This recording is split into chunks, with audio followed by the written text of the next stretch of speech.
ব্যক্তিত্ব ধরে রাখার 5টি উপায়।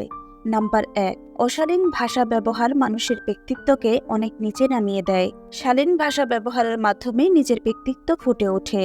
তাই ব্যক্তিত্ব বিকাশের একটি বড় মাধ্যম হলো শালীন ভাষা।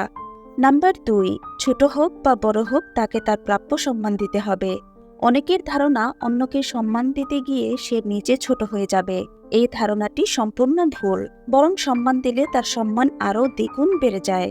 নাম্বার 3, আচার আচরণের মাধ্যমে ব্যক্তিত্ব ফুটে ওঠে। ব্যক্তিত্ব ধরে রাখতে আচার আচরণ হতে হবে মার্জিত ও স্বাভাবিক। নাম্বার 4, ক্রোধের কারণে মানুষের ব্যক্তিত্ব নষ্ট হয়ে যায়। তাই অতিরিক্ত রাগ বা ক্রোধ নিয়ন্ত্রণ করতে শিখুন। নাম্বার 5, আত্মবিশ্বাস ও আত্মমর্যাদা ব্যক্তিত্বকে অনেক উপরে নিয়ে যায়।